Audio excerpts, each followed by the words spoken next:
All right, if you want to build a nice thick back, you want to use a bent over row. This is one of my favorite back exercises. So let's go over the technique. Today we're going to talk about thickness versus width when it comes to your back exercises. So first you want to make sure that your knees are right here by the bar and it's right under your kneecaps. That's about where you want it. I prefer an overhand grip because I get too much bicep in it if I use a lower grip, and I'm literally pulling to my belly button. So when I start the pull, I'm having a curve supported in my back. I pull and control the whole time. So squeeze my shoulder blades together, good stretch, squeeze, squeeze. That squeeze is super important to make this work. So do not jerk the bar like this. Stay in a low position, control, squeeze, down, squeeze, down. One more time, squeeze, down. So we're here for hypertrophy, right? We want to make these muscles grow. So we're going to do 3 sets, 8 to 12 reps. Make sure you get that squeeze on each and every one of them. Let's talk about straps. Now, I'm here to be a bodybuilder. I'm not a power lifter. I don't give a rat's patootie about how strong my grip is. So when I'm having a heavy back day, I use these little leather straps. And when you set these things correctly, they're fairly easy to put on, then they hold and you're going along for the ride. So use straps. There's nothing wrong with using lifting straps. If you are trying to do a set of 12 and your grip gives out at number 10 because your forearms can't take it, then you're putting too much work in your forearms, and it's very difficult to make that mind-muscle connection when you're not actually pulling from your back because you're so worried about losing your grip. There is no shame in using lifting straps. And if you want to use Versa grips, I tell people, especially as a novice lifter, this is the single best investment as a novice lifter that you will ever make. I have been using these things for years. This is the Versa Grip Pro, and I use these for back day. I use them for shoulder day. So it is a great investment. Spend the money to get them. It will make a difference. Make sure that you stick around to the very end because I have some bonus material that you do not want to miss. You have 2 things that you want to accomplish when you are working your back. You want to have a nice wide back because that's going to make you look really aesthetic. You know, that is the classic, or not only the classic physique look, but the physique look that you've got broad shoulders, a nice wide back, and it's going to make your waist look more narrow. But then you need thickness. And honestly, thickness is what I have to work on the most. And that's what makes somebody look really big. You know, it's one thing to look wide from the front, but when you turn around, you know, you're like this. You know, you want that chest out, and you want a nice, thick, wide back, and you want thick lower lats so that you see, you know, that thickness in that low back. And if you're a competitor, shows are won from the back. So you always really want to focus on that back. That is the big difference between thickness and width. This is what a thick, relaxed back looks like. This is 6-time Mr. Olympia Dorian Yates. And this is Ronnie Coleman. That is a thick back, an 8-time Mr. Olympia. Time for a quick anatomy lesson. The muscles that make the back look thick are the upper, middle, and lower traps. The rhomboids are underneath the traps, and the latissimus dorsi are out on the side. Let's talk about the seated cable row. This is a great exercise for building a thick back, and you can use different size bars for this. If you feel the engagement with a wider bar, then use it. You know, I like to use a bar So I feel like I get a little bit better squeeze right here at in the very apex of the motion, you know, or a mag bar. So it depends upon whether you want to feel it more in the rhomboids or you might want to feel it more in the tears and the lats. But do what makes you feel that engagement the most. So let's go over the technique on this. When it comes to the technique of this, you want to make sure that you use a full range of motion. And so using a tempo set is also really important because that's going to get more time under tension, and that's what's really going to build that hypertrophy. With this wider bar, I'm going to pull till it hits, you know, my stomach. I'm really squeezing in the back. So for my first set, I might use a 10-30 tempo where I pull, 1, 2, 3, pull, 1, 2, 3. So make sure that you get a good stretch, but we're not doing a full row. We're going to stay upright and then pull and then hold it. With these A bars, pull, pull. Here's another tempo you can use, and it is you're going to pull to your stomach, hold it for 2 count, and then let it release it for a 2 count. So it is a 12-20. 1, 2, 1, 2. 1, 2, 1, 2. And these should really burn after you're done. I also like using a mag bar with this, but use whatever range of motion you feel the engagement the most. Stay upright, really squeeze those shoulder blades together. That's using your traps and your rhomboids, and be in control of it the whole time. It's not this. See how my arms, my back is barely engaged. I release my shoulders. I pull my shoulder blades together. Release, and I'm pulling my shoulder blades together. I cannot emphasize enough the importance of squeezing that musculature. That is what's going to really make the difference, and that's going to help with your hypertrophy and make that back nice and thick and detailed. And this is where you really got to make sure that you spend your off season working on your back, working up that detail.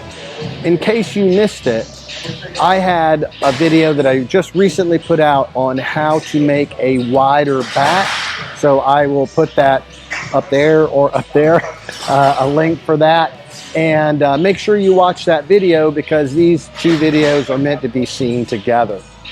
Here is another must-do exercise if you want a nice, thick, juicy back, and that is rack pulls. This is an exercise I see a lot of people do incorrectly, so let's focus on the correct form for this. Okay, the first thing we want to make sure is we have the bar in the right place, and it is below my kneecap. In this particular cage, if I put the safeties up one more, it'll be too high, and I wish they had a slot that made it down one lower, so I have a 45-pound plate under my feet. You know, these need to be heavy. This is a fairly easy but technical lift, so I highly recommend that you use straps. My legs are just about hip width apart.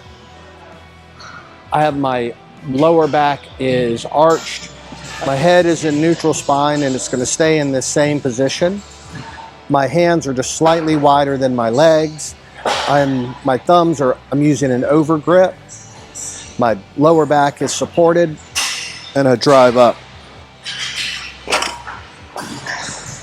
My hips all fire at the same time. I'm not doing anything with my arms. My hands are just meat hooks. I would do 3 sets of 8 to 10. You want to go as heavy as you possibly can. You know, that's what's really going to engage those lats and those traps, and that's going to give you the thickness in your back. Don't start too low, because then you're just putting too much strain on your lower back, and that's not the objective of this, is to strain your back. It's to build yourself up. So I highly recommend that if you are new to this exercise, or even if you're an intermediate, video yourself doing this exercise and making sure that everything is firing at the same time. If you feel like you're getting value from this content, please hit that like button and subscribe. It really does help my channel grow. And you can also follow me on Instagram at Masters Muscle. The next exercise we're going to do is called a cable row. Now, it is done from a low position on a crossover machine, and I use a medium mag bar. With this particular exercise, you need to go as heavy as you can for all 3 sets. I will warn you, if you have a weak lower back, I might not do these. I would use something a little bit more chest supported, but this is a really good row, and I would probably do 3 sets of maybe 10, 12 at the most, in case you started off the first set a little too light. But here's how this works. Good stretch, squeeze. Good stretch, squeeze.